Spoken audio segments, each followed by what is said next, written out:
Hello and welcome to our Crafting and Christ Kit Club tutorial for March. And the theme for this month is He is Risen. And we're going to be making our He is Risen key holder signs.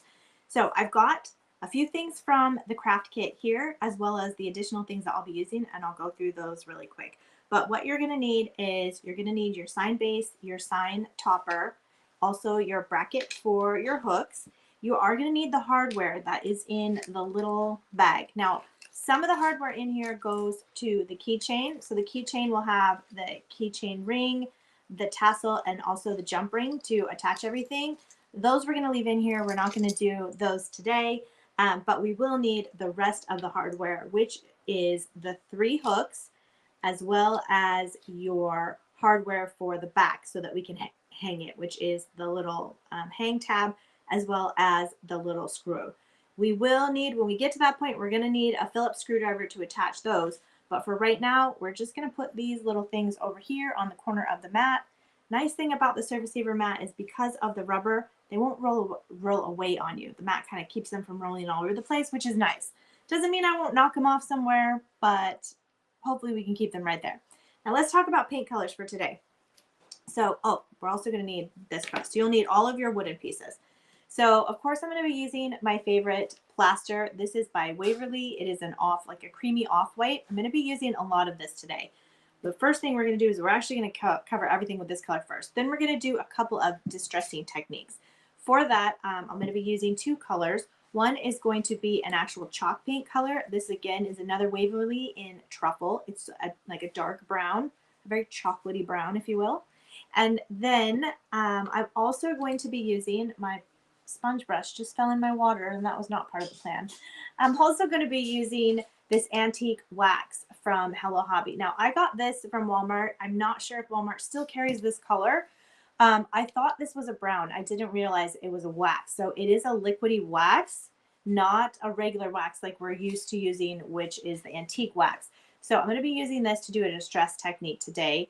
So just, I actually, since I thought it was brown, that's why I thought I brought a big thing of brown and a small thing of wax. And then I got home and realized I had bought a big thing of wax and a small thing of brown. So it happens, but you know what? Can you ever have too many crafting supplies? I think not. I think not.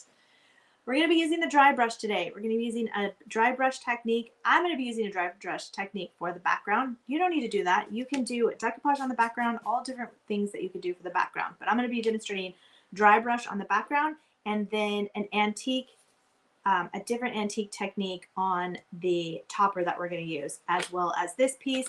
And then this piece we're going to decoupage. And for that, for the designs that I have grabbed today, I have my printable from the Printable Club. So this is the Bible sheet page. I'm going to be using that for to decoupage on the cross. So I'll walk you through that. However, this sheet is big enough. If you wanted to use it for your background, for your actual piece, it is big enough for you to be able to do that. You could decoupage this whole sheet on here and use this as your background. Could be super cute as well. So just keep in mind, we give you so many supplies so that you have options to do whatever you want to do, however you want to do it. You could do a solid color on the back of here. You could do a different print on the back. So many different options. You could even do fabric. You could Mod Podge fabric on the back of here if you wanted to, for some additional texture. And then, what else do I need? Okay, for brushes, we have a couple sponge brushes today.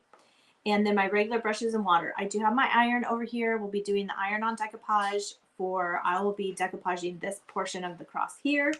We are going to need our, I thought I grabbed everything, but you know, sometimes you don't.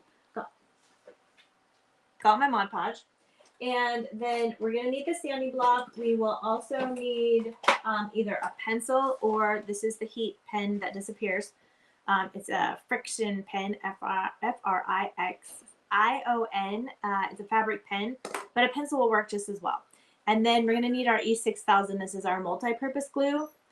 When we get to the hardware, we'll need some additional tools, but we will cross that bridge when we get there. So the first thing that I'm going to do, like I mentioned, I am going to go ahead and paint all 3 pieces in the one color which is the plaster.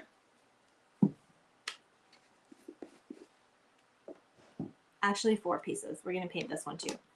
Everything's getting a coat of plaster.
Okay, now once you get most of the main flat parts, especially on this top part, all covered in the white paint, we still have kind of these extra smaller details. Sometimes it's a little bit easier if we take something like a Q-tip or a smaller brush and we go in here. I'm gonna have to dig in here to get some paint here. And we use that to get some of these other areas that it's a little harder to work around. So if we do it this way, then we don't have the paint globbing up inside our cutouts. And so this is kind of a great little hack to use to keep the paint from going in anywhere that you don't want it to go. So I'm going to take this Q-tip and continue to work around all of the little cutout parts of the design, and then I will be right back to tell the next step.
Okay, so once we get everything painted and we get one good coat over the top of this, we're gonna wanna let this dry.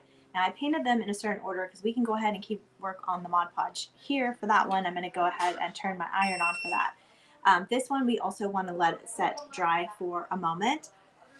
In the event that you don't wanna hand paint all this, just as another quick hack, which I didn't think about until I was actually painting this, you could take all of these pieces outside and you can actually buy rattle can chalk paint and you could rattle can the whole thing. if you would like to get the painting, at least the base coat process done a little bit quicker. What we're going to do is I want to do a dry brushing technique on this back part. This is what is going to be behind this front part. We're going to do different aging technique on the top. So you can see right now it's kind of monochrome. That's not what we're going for. But we're going to do some dry brushing. So to do that, what I need is the sheet of paper that I just moved. I like to keep some cardstock, and we're going to use the cardstock to get the extra paint off of our brush. You can see where I've done it before right here. So we don't need a lot of paint. We literally just need a little bit of paint. So what I generally will do, I keep these little cards from the precision transfer tool or from the transfers, and I use them as like little portable paint palettes. So you can see I've actually used this brown here before, and usually I will clean it off or scrape it off, but I didn't get to that. So I'm just going to take a little bit of the truffle here. I'm just going to put some on there. We really don't need a lot. We also want to make sure we're not getting it everywhere, which I'm not the best at that, of not getting things everywhere. So we'll scrape that off, throw that in the trash because we don't need it. But we only need the little bitest amount of brown. So you can see with this dry brush, it has multiple colors on it.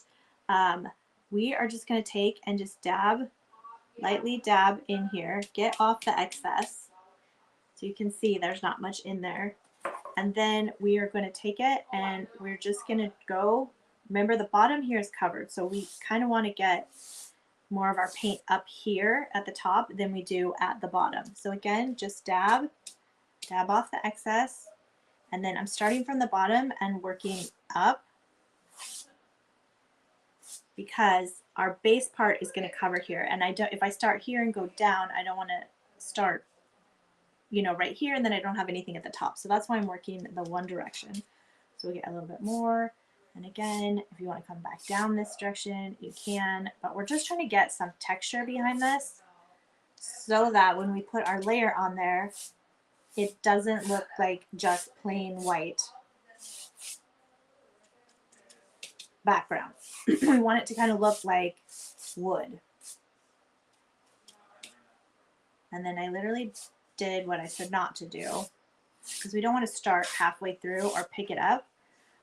So here we go. You can kind of see it's very subtle, and that's what we're looking for. You might be able to see it a little bit better this way, but we're just adding some texture. Again, we don't have to worry about the bottom. That's not going to show, but you're just going to want to add as little or as much texture as you want. And I feel this is a good amount here. So I'm going to go ahead and let this set. We'll go ahead and just put this one over here.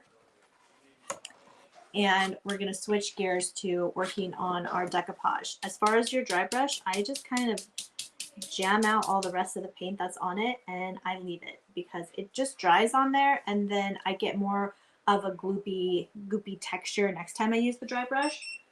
By all means, if you want to clean it though, you can clean it, but I just like to add the texture. All right, we're done with the brown here, so I'm gonna put that out of the way.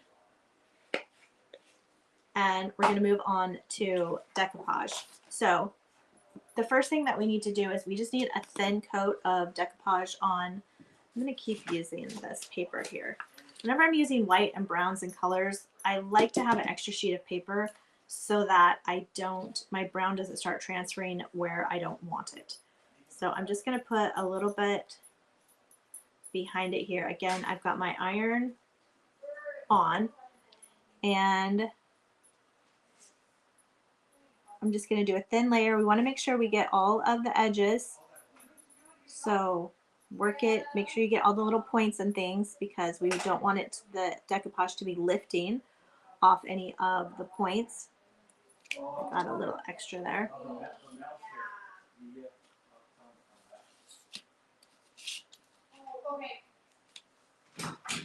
And just pull it all the way to the edges, and we'll give it one light coat.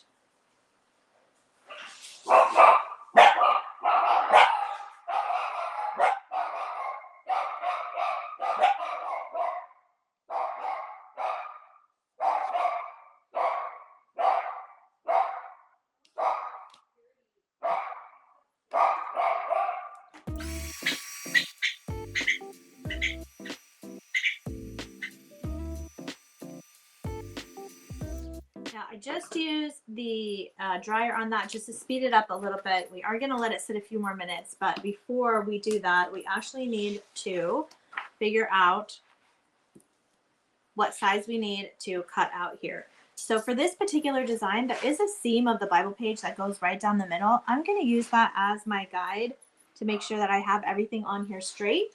And then I'm going to take my friction pen and I'm going to outline it. And then we're going to cut this design out to put on top of our cross here.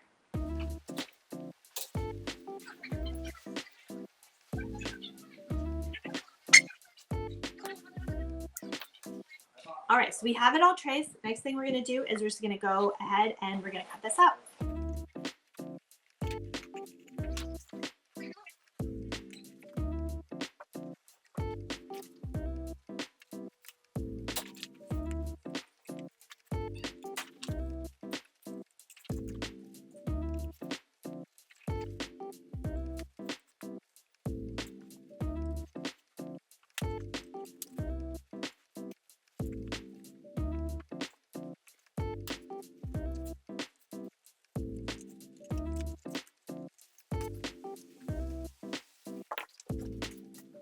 All right, so now we have our cross cut out that's going to fit right on top of what we have here. And you'll notice I do have lines on mine. You can still see the lines, but that's okay because I've used the friction pen. So once I iron it, it's actually going to disappear. But the most important thing that we want to make sure is that it is straight. So I've got to make sure and line up my top and my bottom here. And it's okay if we have a little bit of edges because we're going to sand them off. So I do want to make sure I don't have any of the wood showing, and we look good there. So we'll go ahead and put it down and try not to move it. Here we go. We're going to take our parchment paper, put it right over the top, and then we're going to come in with our iron, and that's going to melt that Mod Podge and have our decoupage stick right to it. It's also going, the heat is going to make the pen disappear, so we won't see that anymore. And this is printed on 32-pound bright white. You can use regular printer paper. I have found with the 32-pound bright white, you get a much crisper print. It's a more of a glossier, thicker paper, not by a lot, but enough that it really does make a difference on your prints. So you can see it's overlapping on the top. Well, it's overlapping pretty much all the way around, which is what we wanted. We wanted to give ourselves some room if we needed to move it a little bit. But before we sand it, we just want to kind of make sure all of our little corners, we don't have any that are lifting. If we do, then we are going to want to hit it with the iron again or apply more Mod Podge underneath and hit it with the iron. This looks like it's good. So I'm going to go ahead and take my sanding block. We're going to sand away. Don't drag back and forth. We just want one direction. And we'll just sand and break off that piece there. It's just going to break off. So you only need to sand hard enough that you break the paper and it comes off. And we'll do that all the way around the piece.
All right, it's a little bit of an arm workout, but we've got our piece sanded all the way around so that we don't have any extra paper. If you see the little pieces, you can come back here and just hit it.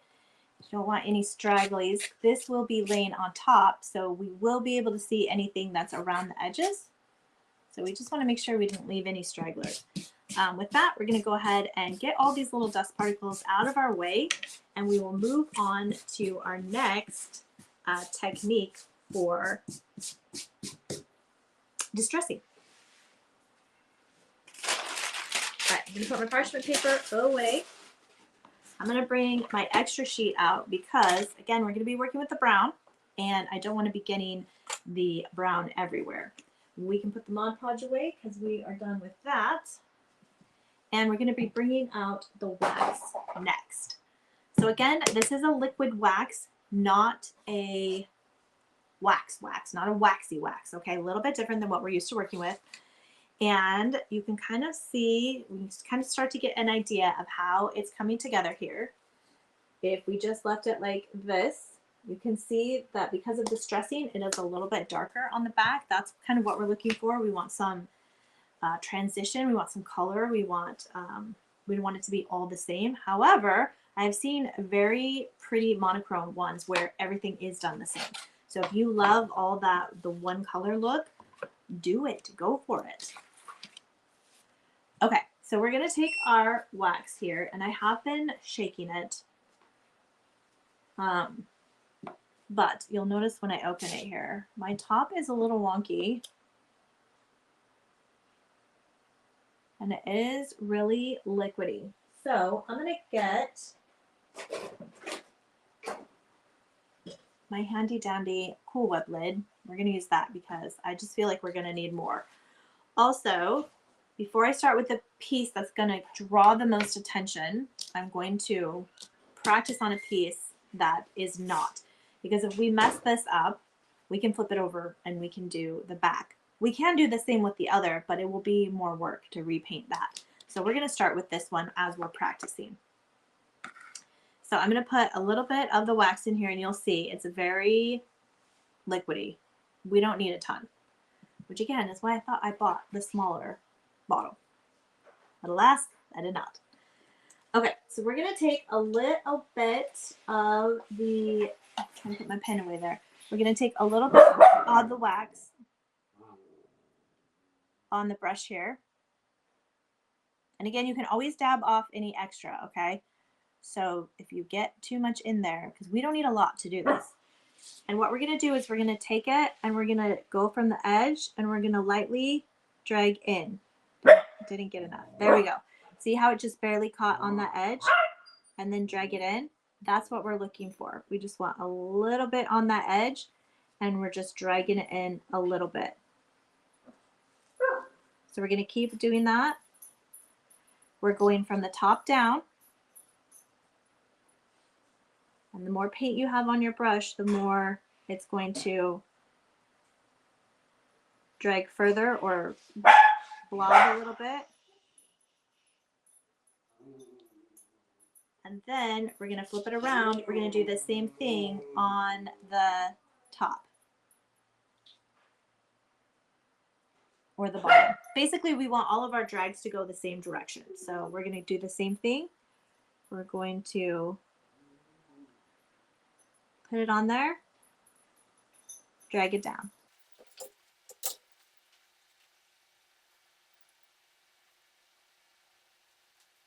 Now when we get to the edges, we're going to do the same thing, but we're just going to use this end right here, and we're just going to hit it a little bit that way. So again, where all of our drag marks are going the same direction. And that is pretty much exactly what we want it to look like, very rustic, okay? So I feel like we've got the technique down. We're going to put this one over here so that it can start drying. And now we're going to do the same thing with our larger piece. So with this one, we had to figure out we're going to be coming in from the edges going all the way around. And then we're going to work some of the edges of the middle of the cross and do the same thing. So we're just going to work this a little bit at a time. We're going to have patience and just work our way around. So I would just start on one side, actually, I think I'm going to start top to bottom, and I think I'm going to start with the bottom because that is the most closest to what we already did, and I feel pretty comfortable with that. So I'm just going to come in and work the bottom.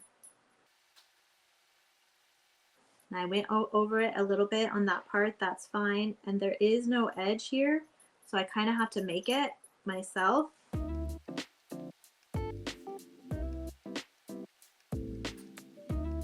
I'm going to flip it upside down, and I'm going to do the same.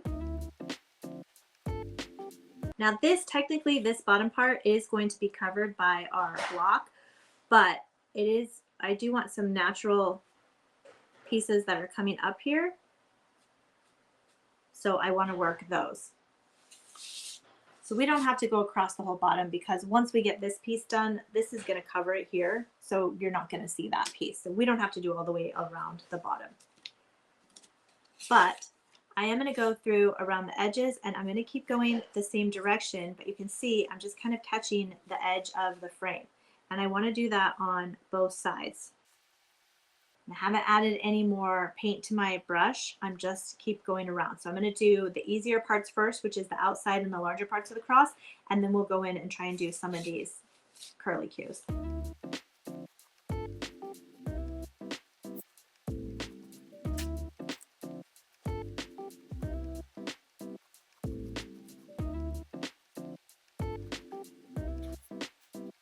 Now you can see on part of these pieces, I got a chunk there. That's fine. That's how it's gonna, if it was rustic and actually rustic and old, you're gonna get those pieces like that. And you could actually go in and add some of those if you want as well. So don't feel like it needs to be symmetrical or perfect. We're gonna keep working on the edges of the cross.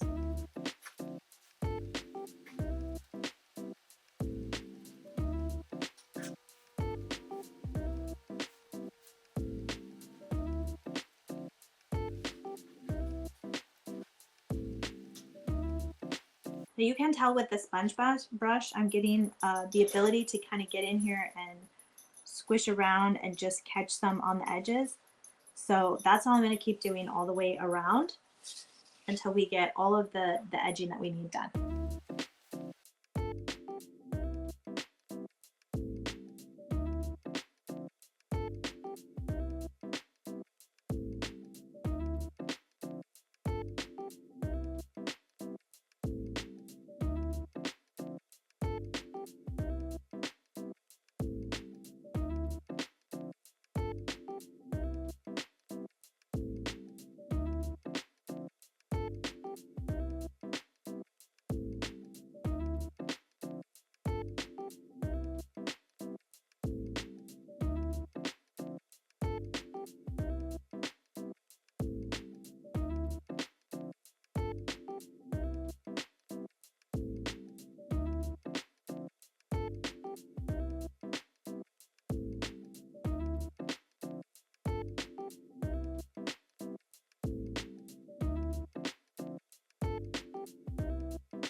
I'm gonna get this technology figured out. If you don't have a wax, you could use a brown chalk paint. I would just thin it out a little bit.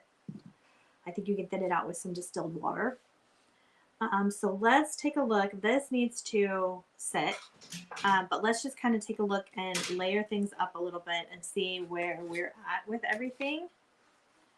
So we've got our dry brushing in the back, and then we're going to have our layers here. And we can kind of see how it's coming together. From here, we want to go ahead and figure out what else are we going to do, if anything. Got a fuzzy on there. Do we want to do with our Bible verse here? I feel like this sheet is just a little bit too white for what I'm looking at. So I'm gonna go ahead and get my antique wax, which is the waxy wax. And I am gonna age this up a little bit so that it doesn't look so new. And for that, I'm going to go ahead and push these over to the side. And we've also got to figure out if and where we're going to add any transfers to it before we start hooking everything together. I feel, actually, before we do this, I feel like we could put some transfers on here. We're going to want to do it though before we do any wax. So I know one of the ones that I was looking at to add here was this "Death is Defeated" banner. Could fit right over the top of here. We could add some of these other things to the paint, but let me see if there's anything else. If I wanted to add, we've got little swirlies that we could add onto here. Those might be fun. Let's grab a couple of those. We could also look at the flowers. There are keys that will fit on here if you want to have the key on here. Would fit very nicely on there. There's two of them. I have the other one already cut out. Let me, just looking at which I think I'm gonna add. Let me grab, do these guys fit? The great thing is you can, since the base is see-through, you can go through and see what's gonna fit, what's not gonna fit. We could also, as I'm thinking on the fly, we have the crown.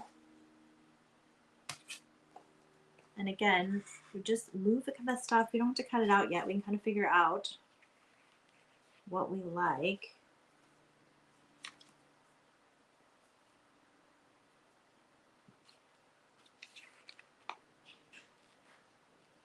Like we could put the crown behind it.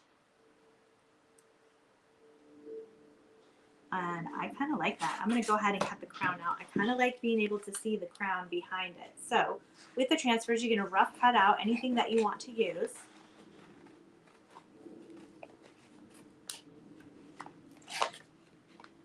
So we'll just cut it out first.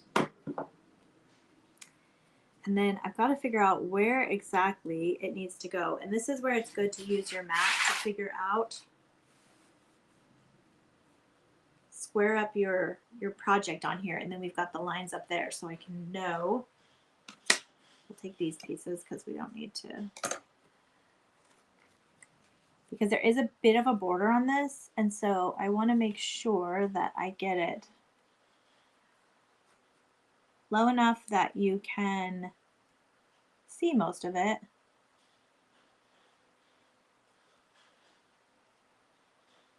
Just get everything lined up there. Okay, so basically that's the height that it needs to be, and then I need to get it centered. All right, so with the height, what we can do is we can just put a little pencil dash, because it's going to be behind the design. We're going to take off the design, and then I know that it needs to be centered between these two lines. I gotta get up and close personal with you here for a minute. So I'm using the pencil line for the height,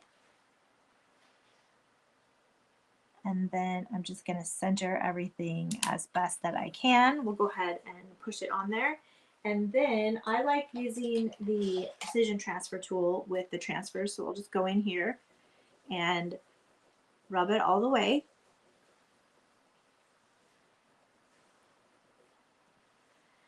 And then we can come back in and peel the top layer off. Now it should give way when it's on there. If it's not sticking, then we don't have it on there all the way, or our paint is not cured. So again, this is why I started with this piece, so I gave it plenty of time for the paint to dry, and now it will stick on there very nicely. It's just one design. So now we can come over and see the cross, or see the crown behind the cross. All right, then I had my cross. So again, we can just start kind of seeing how we like things lined up.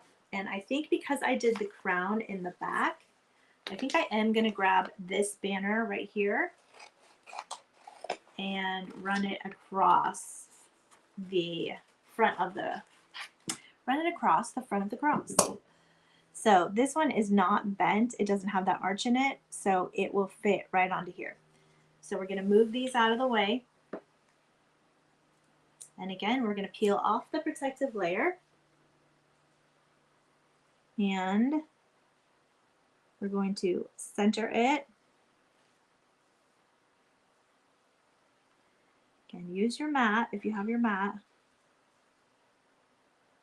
And we just want to make sure that we get it centered up and down and across. So we'll take the transfer tool, go ahead, and the reason we're doing this transfer first before I antique, because once you put antique wax on your decoupage or even your paint, if it's the wax that's in like the shoe wax type thing, the transfer is not going to want to stick to that. It's going to give us issues. So that's why we're going to go ahead and do this portion first.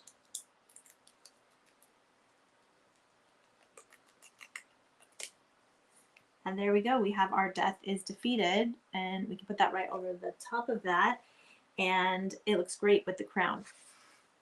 So at this point, we're going to antique this just a little bit. And to do that, we are going to use the antique wax. This is the Dixie Belle in Best Dang Brown. It is more of a wax, like a shoe wax, not a liquid. And so we're going to put that in there. Same thing, get some of the excess off. And then we're just going to come in here and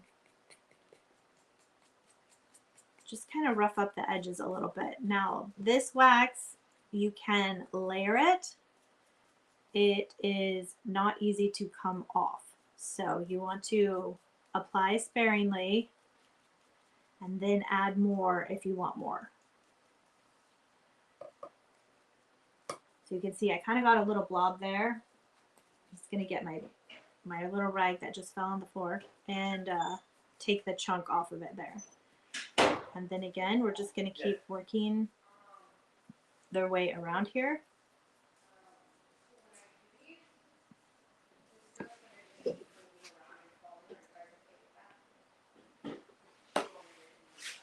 And then if you have any extra, we can just go here and we can take some of it off if we got.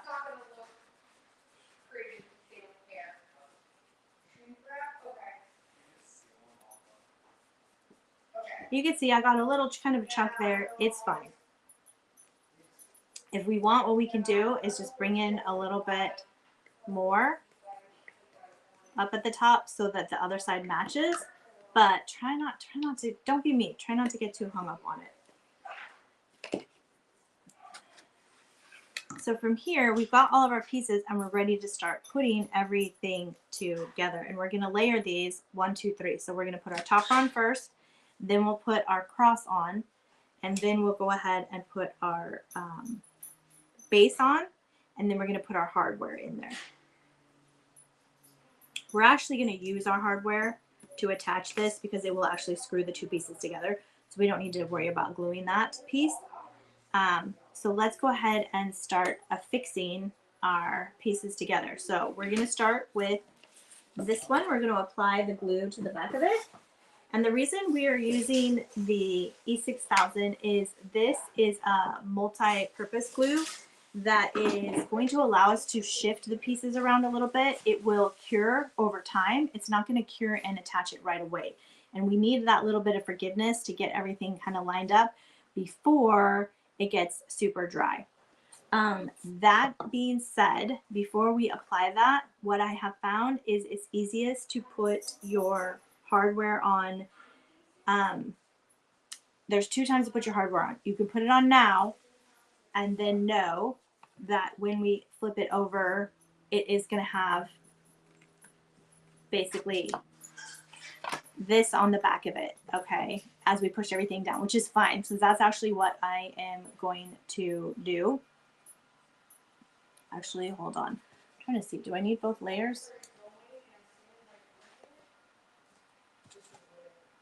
We're gonna have to put the topper on first because the screw is gonna go a little bit through. All right, these are things that you figure out in the recording. It's fine. So let's get this lined up and let's get our glue on here. So I'm gonna keep the glue. We can do more glue here in these spots. We are gonna wanna do some kind of tack points here so that we don't have it lifting on us. So let's do the top part, then we'll put the hardware on. And again, this isn't going to like cement on us right away, so it's fine.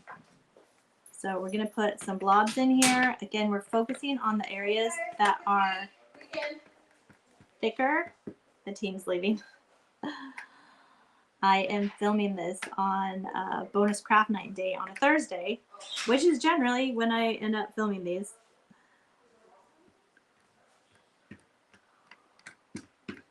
Okay, again, just some dots. This is good. This is probably going to try and come out on us. It's fine because we're going to need to use it here again in a minute.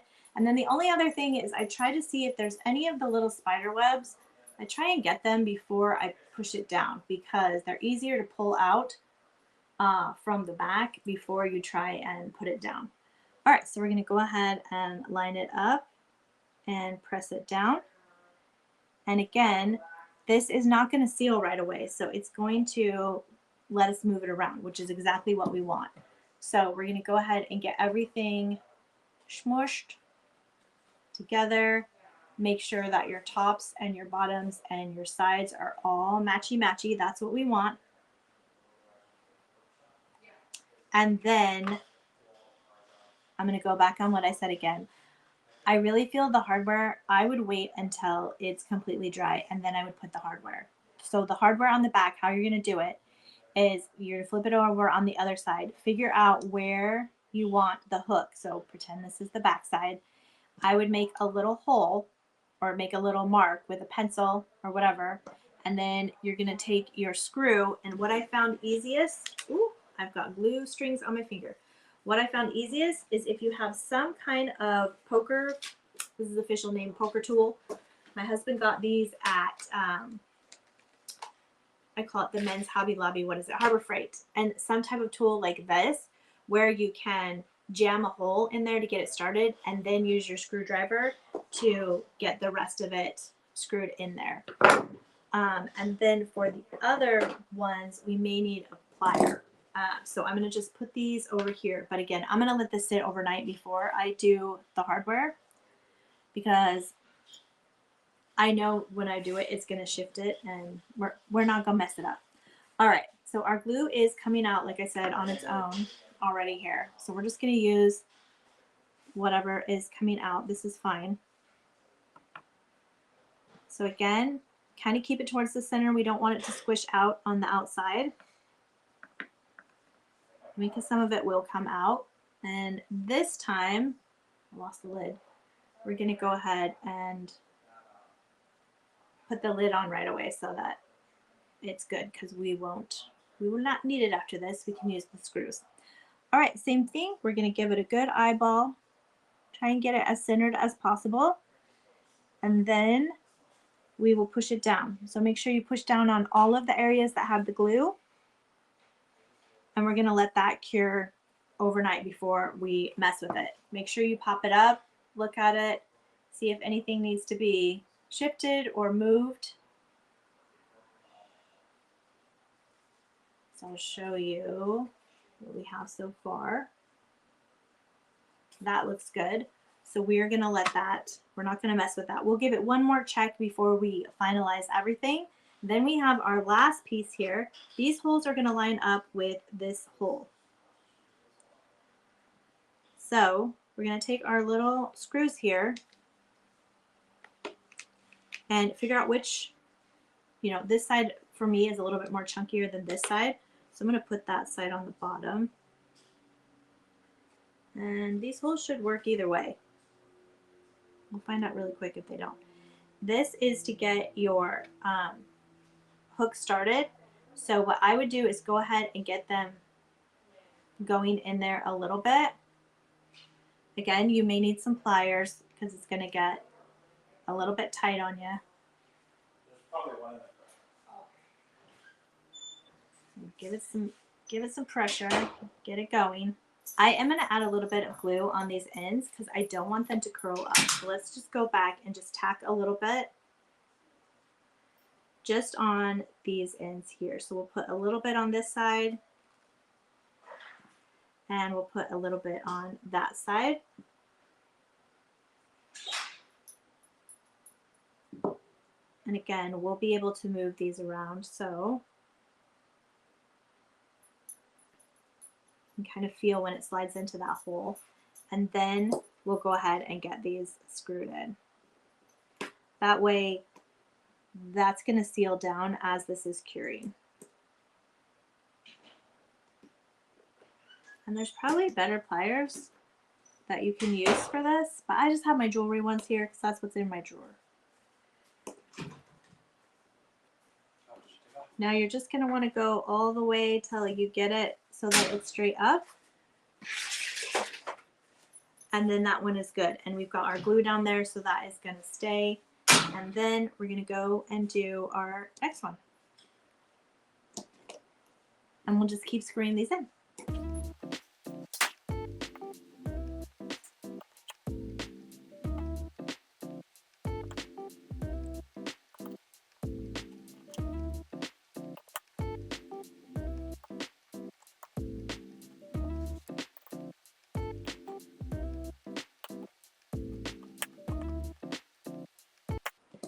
So once you have them in and you know they're straight up and down, again, everything should be stuck together nice and flush, and we look good. So I'm going to let this one sit overnight, and then I will put the hardware on the back. So I'm going to do, like I said, I'm not going to touch it. I'm going to leave it overnight. Again, so many different ways you could do it. You've got space here if you want to put additional transfers from other sets. We had talked about doing a decoupage on the back or doing monochromatic, all one color, different colors. Again, this is just my interpretation. It's why we give you so many supplies so that you can come up with your interpretation. But that is this month's Crafting in Christ Club kit. And once you do make it, we'd love for you to share your finished project in the group to give everybody ideas.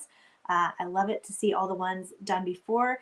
Then that when we do the live night, people can have a bunch of different ways that they want to do it and a bunch of different ideas. But that is it for today. Until next time, happy crafting!